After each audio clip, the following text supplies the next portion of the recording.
We'll see how far they go. All right, let's quickly go to London. Let's travel to London quickly and link up with Segun Jegede. He's right there, very close to the camp of the Super Eagles of Nigeria. Segun, it's nice to have you join us tonight. Thanks for having me. How are you guys doing tonight? Yeah, we're fine.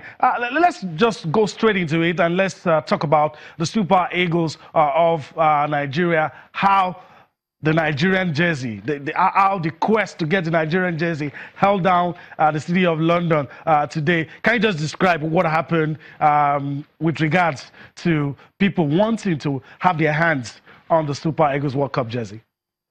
Well, first things first, you have to give kudos to the marketing team and the branding department, the way they branded the jerseys. They use stars like Wizkid and a lot of models. And the way they've done it, they've put a lot of fashion into it. So, I mean, there's even a newspaper in the UK that said Nigeria's kid is the best in the world right now. The way they've done it is it's very, very amazing. At Oxford Circus today, I know people personally that went there. They couldn't even get their hands on it. And even some people, some eminent personalities from the Nigerian Football Federations couldn't even get their hands on two.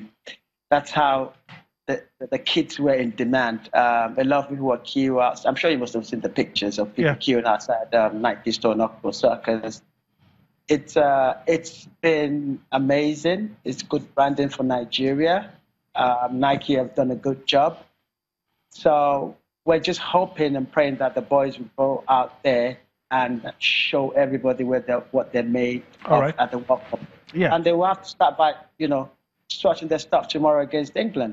All right. Segun, let me get your thoughts. I mean, what will be going through the minds of the players right now? Or let me even ask you, let me say, you have any idea? You've seen the team train, you've spoken to Gernot Raw, you've been around the team. You have any idea the two guys that might just be leaving the team after the friendly tomorrow? Well, what I can say to you right now, where I'm actually in the analysis room, that's where I'm doing the interview. Okay. You can't see the board, but I can see a lot. I think the game tomorrow will play a big part in it as well. The coach maybe he's made up his mind, but from the way things are, everybody's getting to go. The boys are really, everybody wants to be on the plane to Russia. So it's going to be a bit of a bad and a sad news for anybody to drop out. But they will still have to drop a couple of players. To be honest with you, it's looking a bit dicey. But I think in the midfield area, it's looking as if there's it's sort of, if I can use the word, jam-packed. So, yeah. Some have said it's overcrowded. Yeah, not that it's overcrowded, but you have to look at the tactics. You have to look at your opponents and the kind of games you want to play, the formations you want to play, and then you look at, okay, who can give it 90 minutes, who can play 2 wings, who can play 3 wings, who can play hold. You look at all these permutations, and then you make up your mind. But whatever the coach decides, I mean, it's going to be sad news or bad news for some players. So, well, I wouldn't want to be in his shoes. That's all I can say to you. Yeah, I wouldn't too. I wouldn't too. All right, let's talk about these two players. A lot has been said about Wilfred Ndidi and Moses Simon recently. So what can you tell us about, of course, it's been confirmed that Moses Simon will not be in the party, but a lot of people still have fears about Wilfred. So what have you gathered about these two players? Well, I mean, as we're speaking right now, Simon Moses should be in Belgium already. He's left this morning. Ndidi, he looks to be in good spirit. He's doing some sort of... I didn't see the training today, so I can't give you the insight into that, but I saw the training yesterday, and he was just doing some physical work with the physio, with the coach.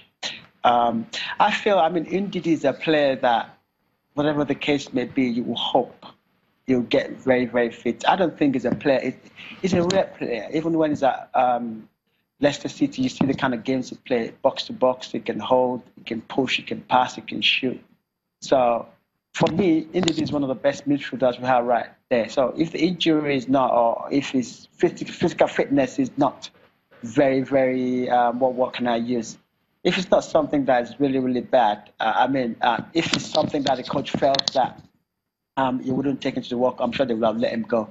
But from the look of things, they will make the plane to Russia. That's based on what I've seen and what I feel. But of course, the coach has his own opinions. But I strongly believe he will make the trip to Russia, except something drastic happens, which I don't foresee. Okay. All right. Let's talk about this. There's also this talk about, the Three Lions not having lost after the Wembley has been rebuilt. So, in their minds, do you think that the fans will accept a loss tomorrow if that happens? Do you think the fans will accept a loss on home ground tomorrow? Well, whether or not they will accept it, whatever happens will happen. I mean, this is my take on this whole game. Of course, Nigeria will hold their heads up, but they have to keep their eyes on the ball. All right. England, the only bit where we can be found wanting will be the technical areas where the boys have to, pull their strut. England, on paper, they're good, but they're not that exceptional. Like you were saying earlier on, the morale is not that high. People are not. Normally, when England is going to the World Cup, you hear a lot of things, a lot of, accolades on the team. But I think England must have learned a lot of lessons in the past. So maybe they're trying to maybe this is some sort of revised psychology. They're just trying to look at things. Play down expectations. Expectations. But don't rule England out because they, technically, a lot of the players they are gifted. You've got the likes of Jamie Vardy, you've got Kane, you've got players that come in. You've got a couple of players that can play 2 or 3 positions. I mean, someone like Jack Wilshere missed out, and a lot of people were complaining and saying, they wished he had gone. England might want to use it. But personally, I feel you have someone like Delph there, he can play like 2 or 3 positions, and he's fit. He hasn't played that much games, even though Jack Wilshere's played a lot of games, but they're still down. Don't forget that the England squad always have access to players. They can, they know their history. They have the doctors that have been testing them over a while. So, tomorrow's game will be whoever wants it more will grab it. Or I suspect that a lot of players are not going to go full throttle because nobody wants to get injured before the World Cup, know. So, but I just hope Nigeria can hold their head high. I mean, they have a new jersey that's come up that everybody's saying is the best. It's sold out. The round jersey sort of looks similar to the one that the likes of JJ Okocha used to play against England back in the day, and they lost 1-0. Yeah. I hope Nigeria in 94. In 1994. I hope Nigeria can go out and show what they're made of. The defense of Nigeria needs to be very, very aware because I've seen a lot of games, and sometimes, some of the players can, they can get edgy, or they might just take some decisions that are not too technical, and it can cost them because if you have a team like England, if they sniff the goal, they can score from anywhere. Talent, they're talented, but I wouldn't say they're extremely talented. But if you make any sort of error at the back line, they'll punish you. They'll punish you. And that's what the World Cup is all about. Okay. All right, Segun, I want to thank you for your time on the show tonight. Always a pleasure, having your perspective and your thoughts as regards the Super Eagles and what's happening right there in your backyard. Hopefully, we'll do this again some other time. Segun. Thank you very much. Thanks for having me, and have a great night, and enjoy the game tomorrow. Yeah, Bye-bye. I will. So,